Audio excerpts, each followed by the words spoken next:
Gases state, अब तक आपके पास लॉज हो चुके हैं बेटा। लॉज में लास्ट जो अपनी एंट्री थी वो डाल्टन्स लॉ की थी। डाल्टन्स लॉ ने आपको क्या बताया था, सिंपल सा आपको रिलेशन बता दिया था, क्या, जो टोटल प्रेशर होगा किसी भी गैस का वो सम रहेगा उस गैस के जितने भी कंपोनेंट हैं उन सभी कंपोनेंट्स के पार्शियल प्रेशर का। और एक सिंपल सा रिलेशन था आपके पास, क्या, partial pressure of a gas is equal to उस गैस की mole fraction multiplied by total pressure. उसके बाद आपने एक बहुत अच्छी इक्वेशन की थी जो हमारी सबकी फेवरेट है, P V is equal to N R T, जिसमें आर क्या था आपके पास, यूनिवर्सल गैस कांस्टेंट। यहां तक का पोर्शन आपका अब तक हो गया है, होपफुली आपको इसमें किसी टाइप की कोई डाउट नहीं रहा होगा। ठीक है, अब आगे जो अपना कंसेप्ट है बेटा वो है ग्राहम लॉ ऑफ डिफ्यूजन। क्या है बेटा आपके पास, ग्राहम लॉ ऑफ डिफ्यूजन। ये लॉ करने से पहले आपको एक या दो बेसिक बातें पहले थोड़ी सी नॉलेज होनी चाहिए। पहला वर्ड आपके पास है स्पॉन्टेनियस। अगले चैप्टर में तो ये वर्ड काफी ब्रॉड हो जाएगा, टॉपिक काफी इनहेंस हो जाएगा, लेकिन फिलहाल यहाँ पर एक सिंपल सी चीज रहेगी आपके पास कि स्पॉन्टेनिटी क्या है। तो स्पॉन्टेनिटी वर्ड या स्पॉन्टेनियस वर्ड आपके पास बार बार यूज होंगे बेटा। क्या है स्पॉन्टेनियस, तो बच्चों वाली अगर मैं लैंग्वेज में बात कहूं तो भाई जो चीजें अपने आप होती हैं, जब चीजें अपने आप होंगी तो आप उनको बोल दोगे स्पॉन्टेनियस। उनको कराने के लिए किसी और की जरूरत नहीं है, अपने आप ही हो रही है भाई, तो उसको आपने क्या नाम दे दिया, स्पॉन्टेनियस। ठीक है जी, आपे आपे काइंड ऑफ। ठीक है, तो व्हेन दी चेंजेस फिजिकल और chemical occurs on their own, then those changes are termed as spontaneous changes, right? अब दूसरा वर्ड डिफ्यूजन, जो अपना मेन टॉपिक है, इसको भी आपको थोड़ा सा देखना है कि ये भाई साहब है क्या, डिफ्यूजन भाई साहब है क्या। तो क्या है डिफ्यूजन भाई आपके पास, डिफ्यूजन होगा आपके पास गैसेस की मूवमेंट। ये गैसेस की मूवमेंट है बेटा, कहां से कहां, हायर कंसंट्रेशन से लोअर कंसंट्रेशन तक। नेक्स्ट ईयर फिर से ये आपके पास आएगा, और नेक्स्ट ईयर ये टॉपिक जब आपके पास आएगा तो ये टॉपिक आपके पास आएगा इन द फॉर्म ऑफ, किसकी फॉर्म में, ऑस्मोसिस और डिफ्यूजन की फॉर्म में। वहां पे फिर से ये टॉपिक आएगा आपके पास। तो आपके पास गैसेस मूवमेंट है, यानी कि गैस के पार्टिकल की मूवमेंट है from a region of high concentration to low concentration, और इसी को आपने क्या नाम दे दिया है, डिफ्यूजन। एग्जांपल देखिए ना आपने, spontaneous movement of gases particle from a region of lower concentration to higher concentration. Example नहीं याद है क्या, याद है, याद करो। सबसे सिंपल, अगरबत्ती या धूप, अरे पूजा की सामग्री, इंग्लिश जिनकी बहुत अच्छी है उनको तो पता ही होगा, इसको इंसेंस स्टिक बोलते हैं भाई अगरबत्ती को, हम तो अगरबत्ती बोल देंगे भाई। स्पेलिंग 100% गलत हो सकती है भाई, चेक कर लेना प्लीज। तो इंसेंस स्टिक, अगरबत्ती आपने अपने पूजा घर में लगाई भाई, थोड़े टाइम के बाद आप देखते हैं थ्रू आउट पूरे रूम के अंदर आपके पास फैल गई है। परफ्यूम आप एक पर्टिकुलर जगह पे यूज करते हैं, पूरे रूम में फैल जाता है। क्यों, किस लिए भाई, आपके पास गैस सिलेंडर के अंदर जो थोड़े से अमाउंट में मीथेन मिलाते हैं या सल्फर के थोड़े से इंग्रेडिएंट मिलाते हैं, ताकि आपके अगर गैस लीकेज है तो पता चल जाए। कैसे पता चलती है चीजें, इस ग्राम लॉ ऑफ डिफ्यूजन के बेसिस पे, जिसमें मेन टॉपिक है आपके पास टू डिफ्यूज, डिफ्यूज होते हैं। क्यों, क्योंकि जहां पर आप अब सारे पॉइंटों को एक साथ जनरलाइज करके लेके आओ, चाहे अगरबत्ती है, चाहे गैस सिलेंडर है, चाहे परफ्यूम है, जहां पर आपने उसको यूज किया था वहां पर उसके वेपर्स रहेंगे, उनका अमाउंट अच्छा खासा रहेगा, ऑब्वियस ही बात है अच्छा खासा रहेगा। और जहां पर आपके पास मान लो आपने पूजा घर में लगाई और आप हॉल में बैठे हैं, तो हॉल के अंदर क्या होगा, वहां पे तो है ही नहीं कुछ भी, तो वहां पे कंसंट्रेशन जीरो। भाई पूजा घर में कंसंट्रेशन हाई, तो वहां पर जैसे जैसे अमाउंट बढ़ेगा वो अमाउंट वहां से फ्लो करना शुरू करेगा। वो जो फ्लो होगा, आप तो नहीं करा रहे ना कि अगरबत्ती को धमकी दे के आए थे फैल जा पूरे घर में ही, नहीं तो देख ले, ऐसा तो नहीं है ना। तो वो जो मूवमेंट है ना बेटा, उसी मूवमेंट को आपने क्या नाम दे रखा है, डिफ्यूजन। डिफ्यूजन हमेशा अपने आप होती है, आप उसको नहीं करा सकते, ये स्पॉन्टेनियस चेंज है। और दूसरा ये इरिवर्सिबल है भाई, दूसरा ये इरिवर्सिबल भी है। इरिवर्सिबल मतलब अगर एक बार डिफ्यूजन हो गई तो ये आपके हाथ में नहीं है कि आप भाई अगरबत्ती चल वापस से वेपर्स को अपने अंदर इनहेल कर ले, बाहर नहीं निकलनी चाहिए, नहीं भाई। एक बार अगर डिफ्यूजन हो जाता है तो यू कांट रिवर्ट इट। तो एक स्पॉन्टेनियस प्रोसेस है जिसमें गैसेस पार्टिकल मूव करते हैं हायर कंसंट्रेशन रीजन से लोअर कंसंट्रेशन रीजन पर, और आपके पास एक इरिवर्सिबल चेंज है। अगले चैप्टर के बाद स्पॉन्टेनियस वर्ड जैसे ही आएगा आप कहना शुरू कर दोगे सर इसके अंदर डेल्टा जी नेगेटिव रहेगा। तो ये थोड़ा सा आपके लिए नेक्स्ट चैप्टर में, जहां पे स्पॉन्टेनिटी का मतलब होता है delta G is equal to negative, Gibbs free energy change is equal to negative. तो ये थोड़ा सा मैथमेटिकल हल्की सी इंटरप्रिटेशन है, पर इसमें याद रखेंगे कि आपके पास हमेशा जो मूवमेंट है वो गैसेस पार्टिकल की हायर कंसंट्रेशन से लोअर कंसंट्रेशन पर अपने आप होगी और इसको आप बदल नहीं सकते। Point one. सेकेंड पॉइंट जो आपके पास आता है बेटा वो आता है इफ्यूजन। ये इफ्यूजन क्या है जी?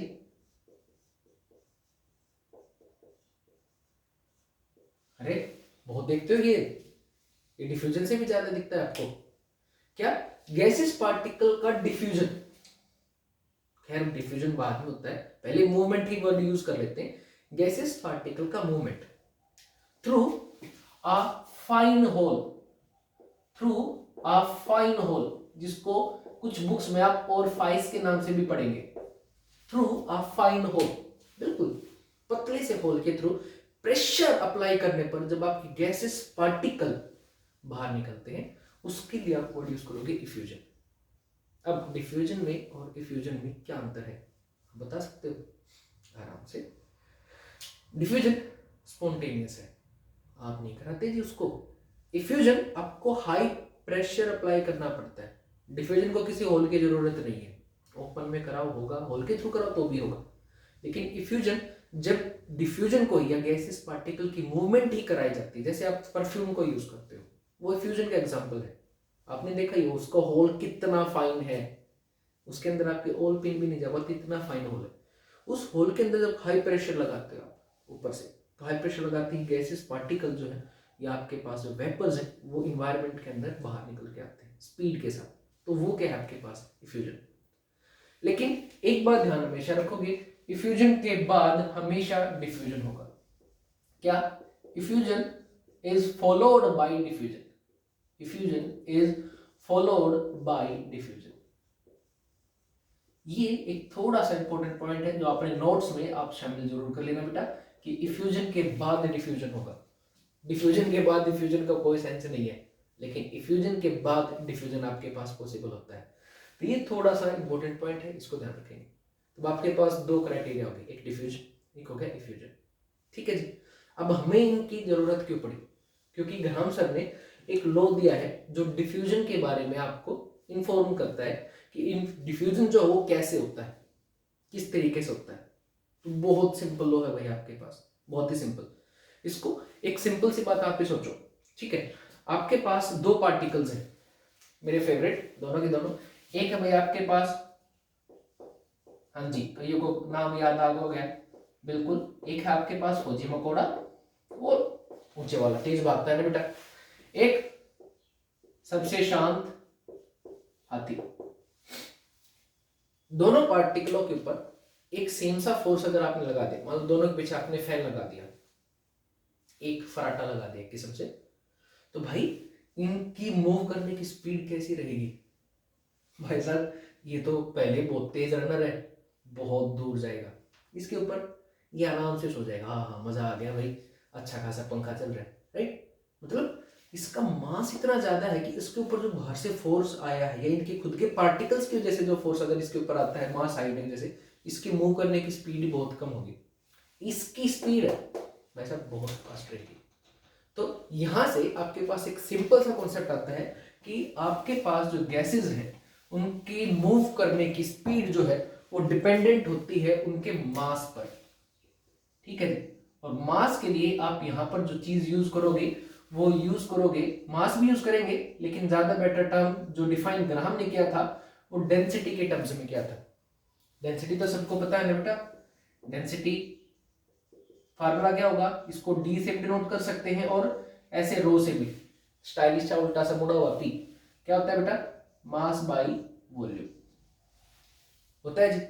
तो ये जो डेंसिटी है उसकी स्टडी की थी ग्राहम सर ने, किसके रिस्पेक्ट में, डिफ्यूजन के रिस्पेक्ट में, कि कौन सी गैस किस तरीके से डिफ्यूज होगी। क्या बताया इसने, इसने कहा कि जो आपके पास रेट ऑफ डिफ्यूजन है, जो आपके पास रेट है डिफ्यूजन की, वो इनवर्सली डिपेंडेंट है स्क्वायर रूट ऑफ डेंसिटी से। What was Graham law now, the rate of diffusion of a particular gas is inversely proportional to the density of that particular gas।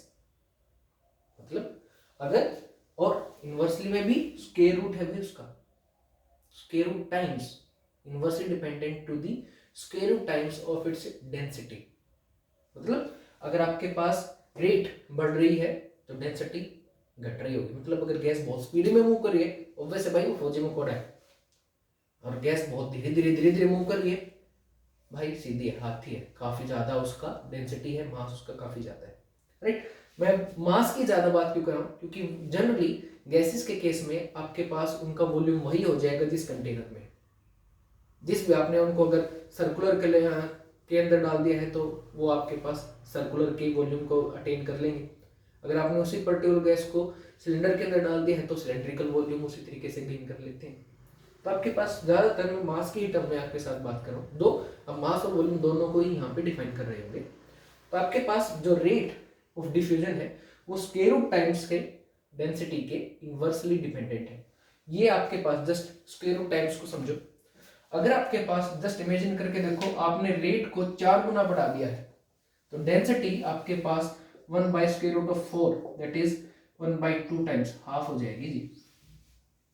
अगर आपने density को just सोच के देखो 9 गुना बढ़ा दिया है तो स्पीड ऑफ डिफ्यूजन, या sorry rate of diffusion, speed और रेट एक ही बात है, खैर उस पर क्या फर्क पड़ेगा।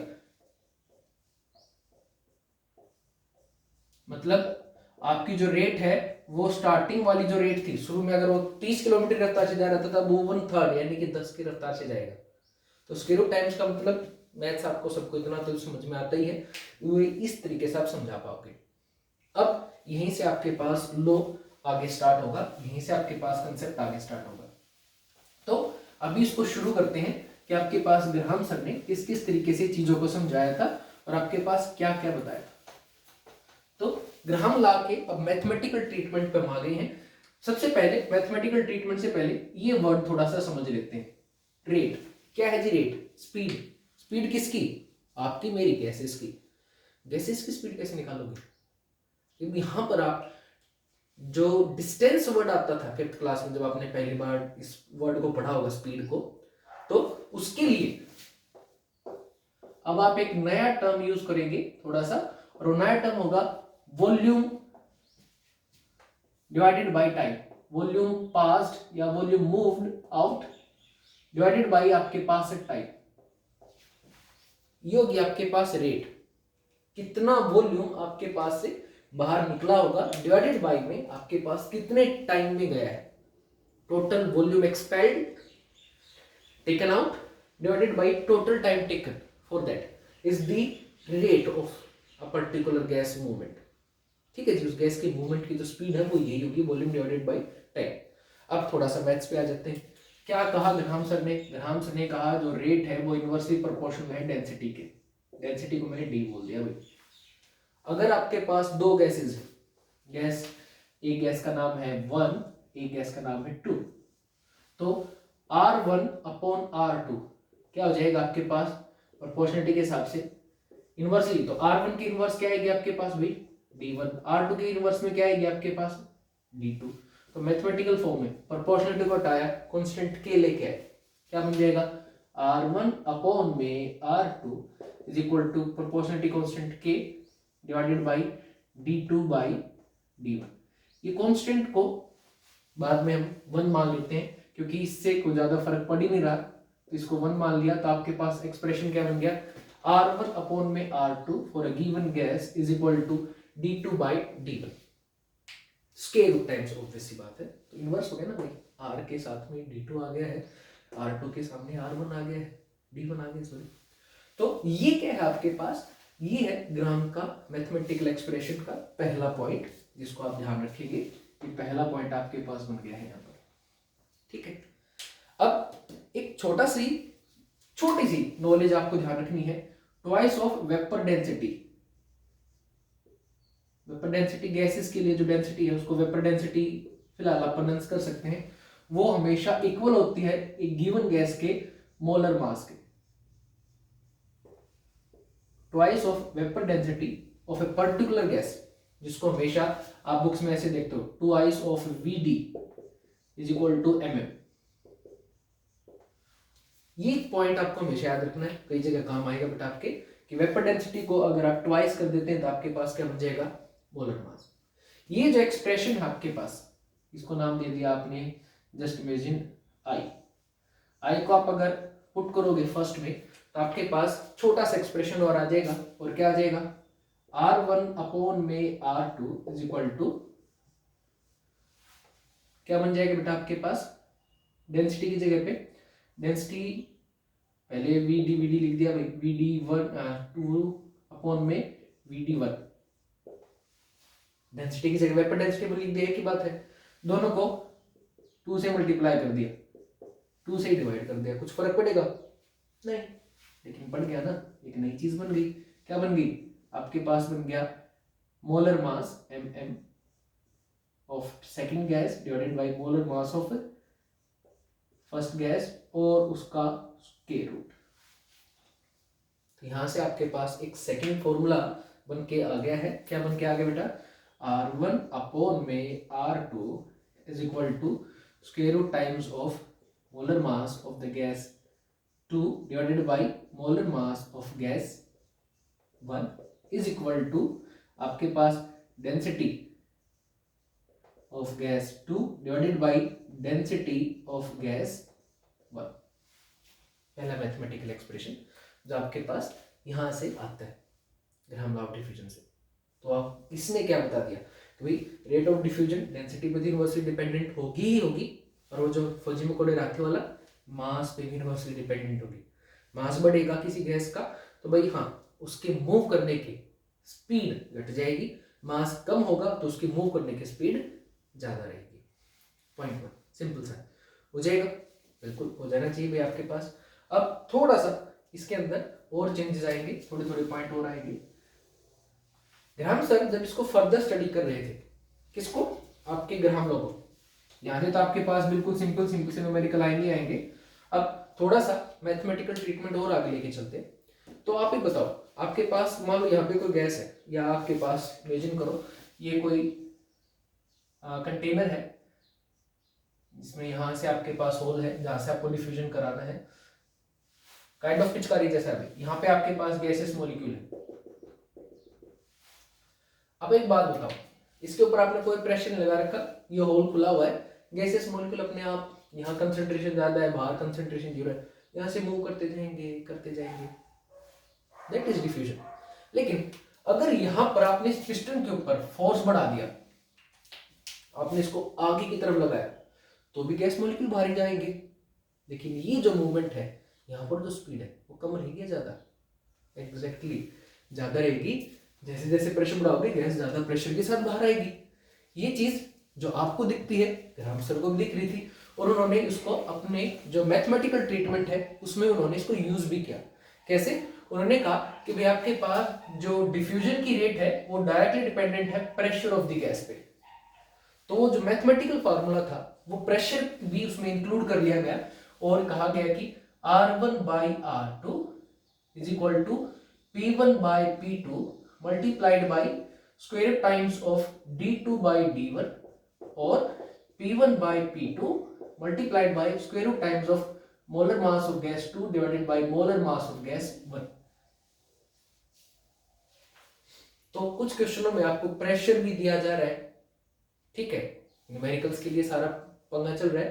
तो आपको प्रेशर भी दे रखा है, आपको मासेस भी दे रखे हैं, और आपसे पूछने की कोशिश कर रहा है कि आपके पास किस तरीके से रहेगा। तो आप इस चीज को यूज कर लेंगे उस केस के अंदर कि भाई प्रेशर भी है, मासेस या डेंसिटी भी है, रेट निकलवा रहा है या रेट दे कुछ और निकलवा रहा है, तो आपके पास ये चीज भी उसमें इंक्लूड हो जाएगी। प्रेशर को वहां पे नेग्लेक्ट नहीं करेंगे।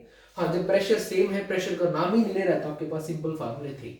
लेकिन अगर प्रेशर भी इंक्लूड कर दिया डिफ्यूजन में, तो वो भी इसके मैथमेटिकल टर्म में इस तरीके से यूज होगा।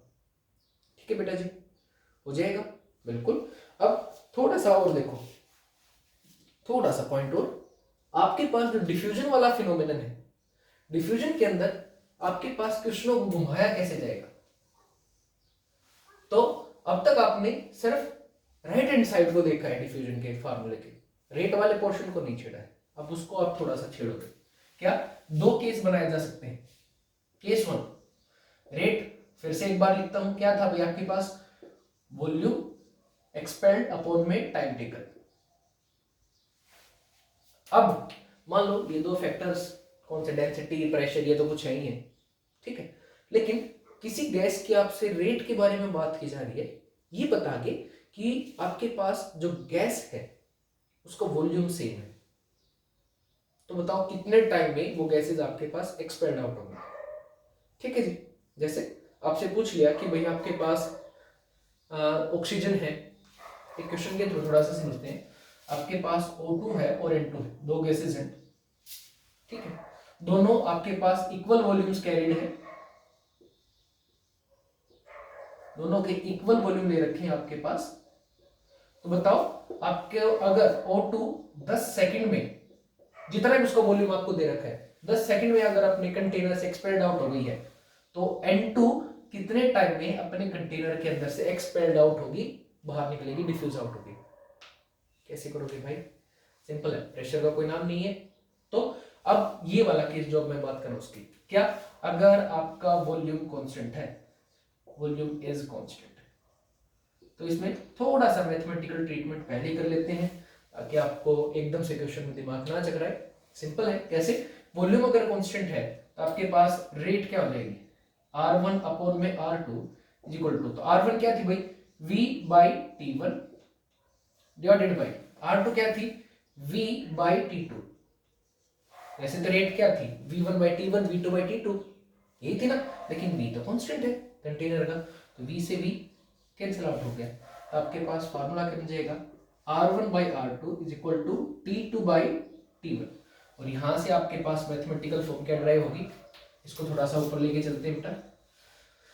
तो क्या मैथमेटिकल फॉर्म ड्राइव होगी आपके पास, ये हो गई R1 by R2 is equal to T2 by T1 is equal to square root of D2 by D1, या फिर molar mass mm2 by mm1।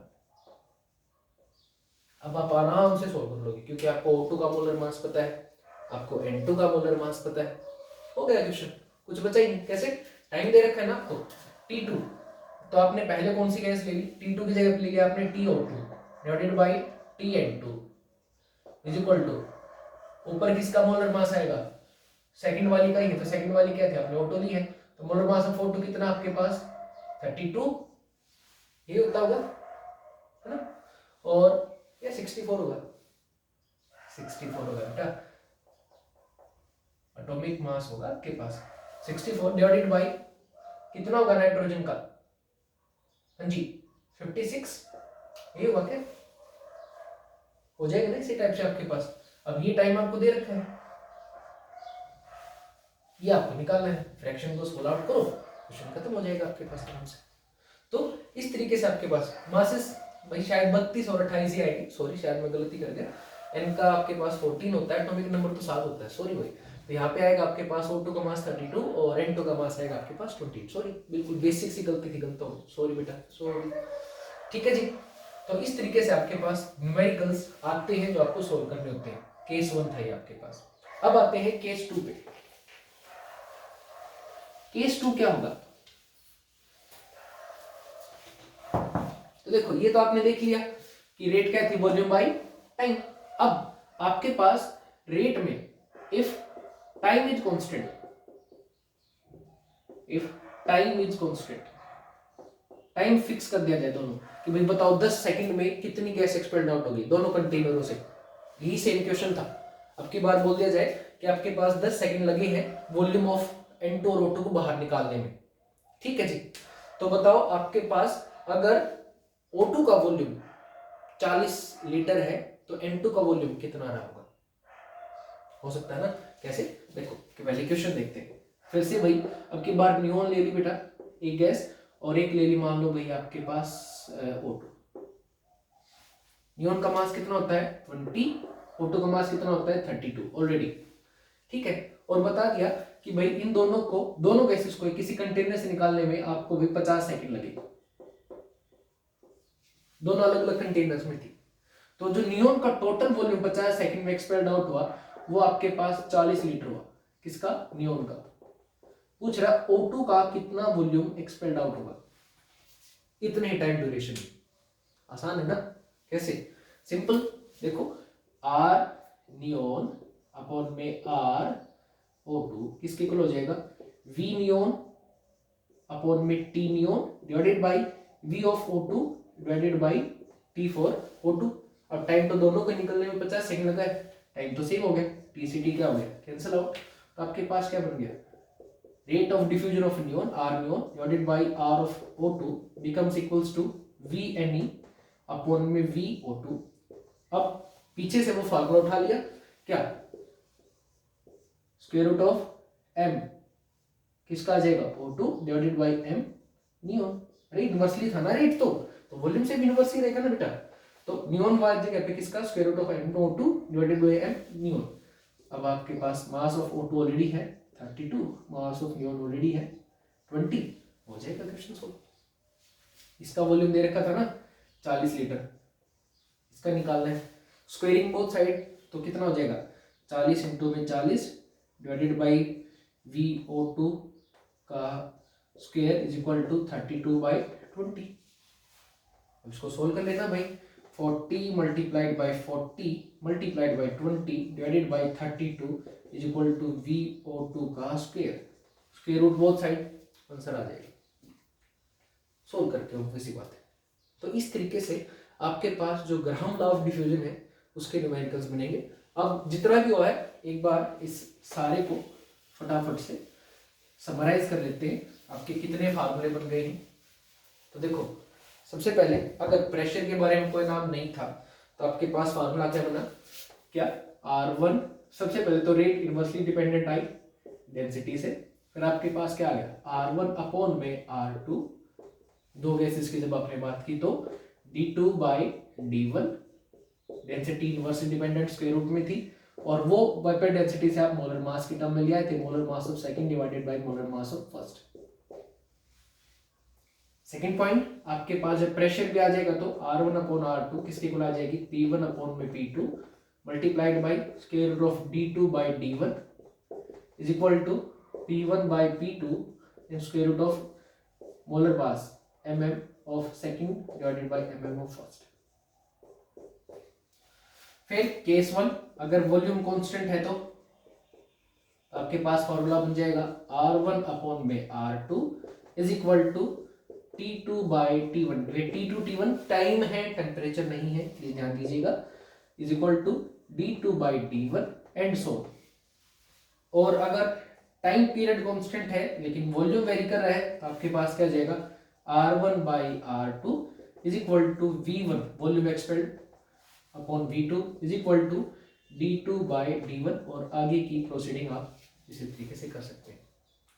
ये आज का सारा मैथमेटिकल ट्रीटमेंट। अब अगर मैं एप्लीकेशन की बात करूं, एप्लीकेशन क्या होगी ग्राहम लॉ की? पहली एप्लीकेशन, ये अननोन गैसेस अगर आपके पास कोई है, आपको नहीं पता वो गैस कौन सी है, उसका मोलर मास फाइंड आउट करने में हेल्प करता है। अननोन कोई भी गैस अगर है आपके पास तो उसका मोलर मास कितना होगा ये फाइंड आउट करने में ये आपकी हेल्प करता है। कैसे? आपको रेट पता चल गई, आपने गैसेस को निकाल दिया मीटो जगह से, कितना वॉल्यूम, कंटेनर आपने 2 लीटर का लिया, उसके अंदर आपने 2 लीटर गैस तक आ जाएगी, 2 लीटर गैस भर दी, तो उसमें आपने 2 गैसेस, एक बार ए एक बार बी, ए आपको पता था नियोन है मान लो, 2 गैसेस के रिलेटिव स्टडी करा के आप आराम से उनके मोलर मास के बारे में नॉलेज कर सकते हो, क्योंकि एक का मास आपको पता है, दूसरे के साथ में उसको कंपेयर कर लोगे। हो जाएगा। तो एक अननोन गैसेस के मोलर मास निकालने में मदद करता है। दूसरा, गैसेस का जब मिक्सचर आपके पास होता है और उसको आपको सेपरेट करना होता है, तो गैसेस के मिक्सचर को सेपरेट करने में भी ये आपकी हेल्प करता है। ये दो सिंपल सी आपके पास एप्लीकेशंस हैं ग्राहम लॉ ऑफ डिफ्यूजन की। That's all. अब इनके न्यूमेरिकल्स प्लीज देख लेना, आपके पास आ भी जाएंगे ग्रुप में। यहीं तक था, इसको नोट डाउन कर लोगे। Thank you.